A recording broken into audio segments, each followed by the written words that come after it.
Okay, happy Purim, everybody. B'Shem Hashem na'aseh v'natzliach. Today's topic is Haman and Hollywood. Hollywood. We know the holiday of Purim is a time of light for all the Jews, miracles, la Yehudim hayta ora v'simcha v'zason ve'ikar. And I wanted to share with you something I heard from my Rosh Yeshiva Shlita of Baltimore, of Aaron Feldman Shlita. He said such a beautiful thing from the Gra, the greatest genius of Torah in the last 500 years. The Gra Zal says a very interesting thing. Haman is furious when he sees Mordechai not bow to him. So when he's dardodeling, when he's complaining to his wife, he says a very interesting thing. It's a very deep psychological insight into how the mind of evil people, egotistic, self-worshipping people works. Haman tells his wife, I have a dilemma.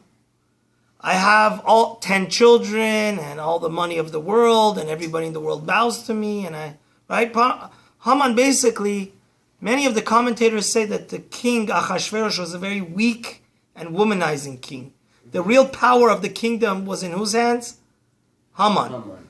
Achashverosh was more of a puppet. He just wanted to party, and the real rulership and power and mind was Haman.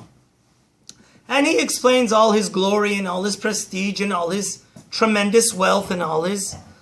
But he says, V'chol ze eneno shaveli. It's all worthless to me. Anytime I see, B'chol et asher ani roeh et Mordechai v'lo kam v'lo zam mimenu.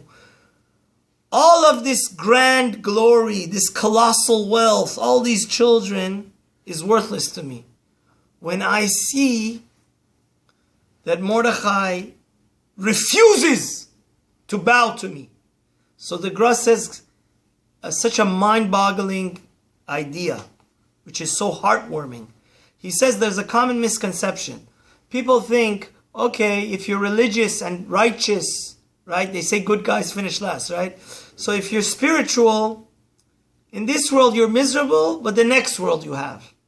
Right. But he says that's a flat-out lie. We see that from Haman.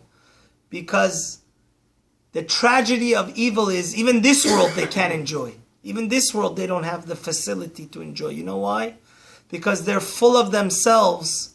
They're full of their ego and self-vanity, that they're like a hot air balloon. Haman is telling us, we get a scope into his mind. He tells his wife, verbatim, all of this grand glory, all this colossal wealth, all these children is what? Nothing. Worthless.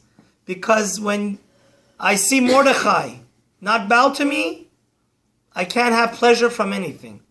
That's the tragedy of being ga'ava, of being self-worship. Because you're like you're a big, big, big balloon. Maybe you're the biggest balloon in the world, like the size of the, Goodyear blimp. But a small pin, your inflated ego and self-worship, a small pin will what? Explode. It's like a castle made out of cards. Mm-hmm. You just flick it, the whole thing falls down. And that's really what I said, Haman and Hollywood. So we see it's so beautiful and worthwhile to be a righteous, ethical, good, tzaddik person. Because don't think good guys finish last. When you are drowning in self-worship and ego, something a little bit doesn't go your way. Can you imagine? Everything for Haman is going perfectly his way, right? Everybody's bowing down to him. Everybody holds him as an idol. Just one person doesn't. But he can't take it. He has to go destroy and annihilate that entire nation, because that's the tragedy of not having self-control. I heard on the radio, people that are atheists, we really have to be sorry for them. Because when tragedy hits them, there's no rhyme or reason. So it breaks them. When we have God in our life, we realize, hey, Gam ze letova. This is also for the good. There's a hidden goodness for this, right? So that's very important. And I think the poster child for this idea is Hollywood. We see all these dime a dozen Hollywood actors. They have fame, they have glory, they have more money than most people could imagine. They don't even know what to do with their money, but they end up overdosing. All of their marriages end up in divorce because they're the modern version of Haman. They have everything outside, but inside they don't have God, they don't have neshama, they don't have spirituality. It's like a big, big hot air balloon. And a small problem in life comes and bursts it. They're always empty. And that's so Purim is a time where we could get Kabbalistically higher than even Yom Kippur. Did you know that? If you celebrate Purim in the proper way, you can get to a higher level.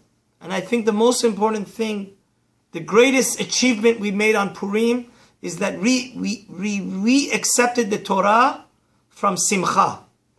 We rejuvenated, R-E-J-E-W. We became Jews again. We accepted, did you know when we first accepted the Torah, it was under duress, it was out of fear. But the Talmud says, Moda Rabba Le'araisa. The Jews could technically say, hey, we were forced into accepting the Torah because God held the mountain of Sinai over our heads. If He said you don't accept it, I'll throw the mountain over you. But now, in the time of Purim, we saw how much God loves us and He's willing to make the impossible possible. And we accepted the Torah again from love. So,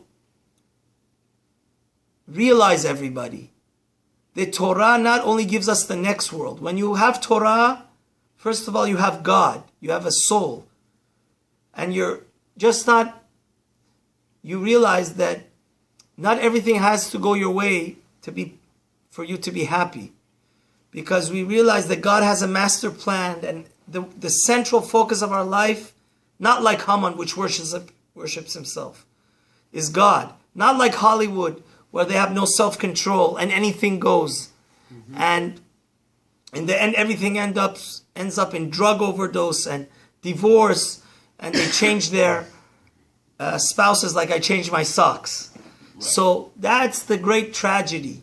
If you're evil, if you don't have spirituality, if you don't have God, you can't even enjoy this world. Because the Torah teaches us ethics. It teaches us who's a truly wealthy person, somebody that's happy with his lot. Right? Look at what you have, not what you don't have. Be humble, because when you're ga'ava, an egocentric person, you're just a hot air balloon. A little bump in your life, a little pin will blow you up. Like, come on.